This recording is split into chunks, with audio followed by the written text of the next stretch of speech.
All right, it's time to tackle another question. And today's question is sort of along the lines of how do I get the cars that I'm reviewing? Where do they come from? How does it work? What's the logistics like? And I get this question a lot, so I figured it's time to make a video on it.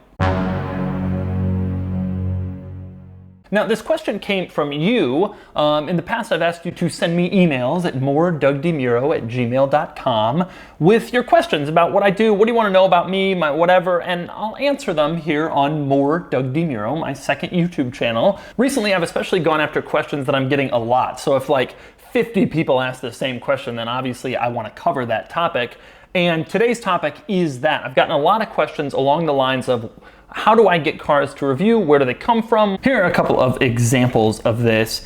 How do you proposition the owners of exotic cars? Do you allow you to drive on the reviews? Do you give them a hard sales pitch? Do you beg or plead?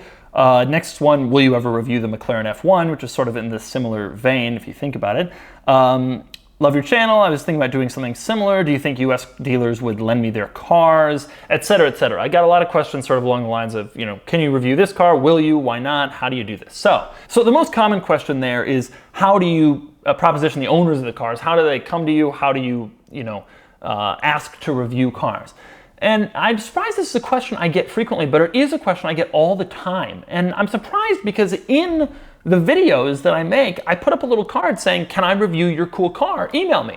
And a lot of people email me. I get about 100 emails a day with car offers to review. About 20% of those I reply to. I try to reply to the best cars, the ones that I'm actually likely to do. I used to try to reply to all of them, but there's just too many.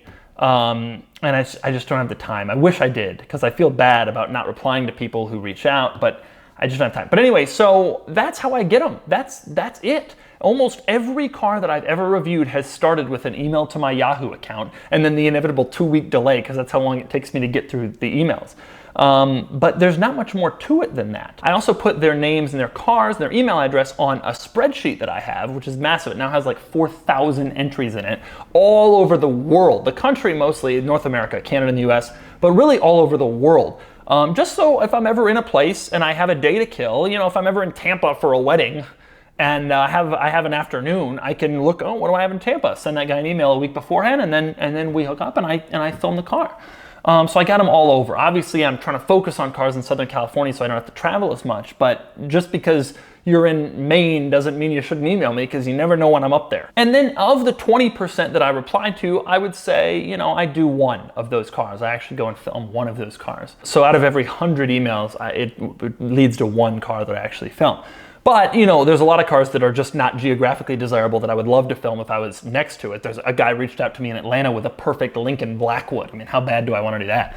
But I'll wait until I'm in Atlanta the next time. And that's it. I mean, I don't generally feel comfortable reaching out to the owners of cars. A lot of people tell me, oh, you should reach out to this guy, you should reach out to that guy, you should reach out to this dealer, they have this car. I don't do that. And I don't feel that it's out of arrogance. In fact, I think it's the opposite.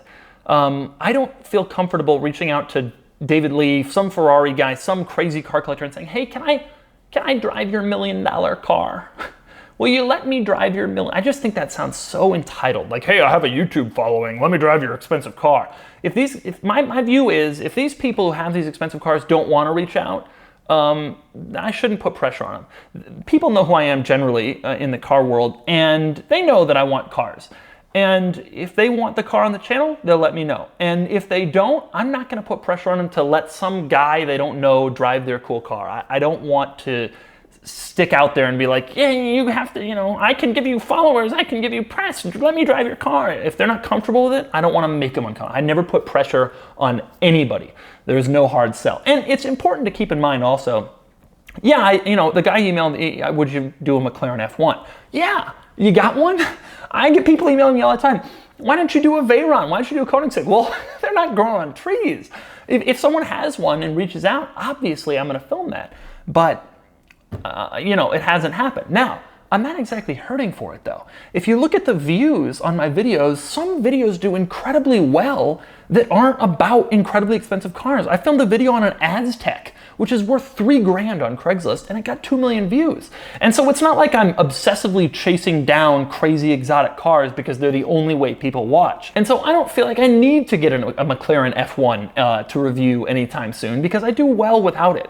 And I don't want to be reliant on supercars in order to get views. I want to have a great mix of everything from E38 7 Series in really nice shape to, yeah, Paganis and stuff.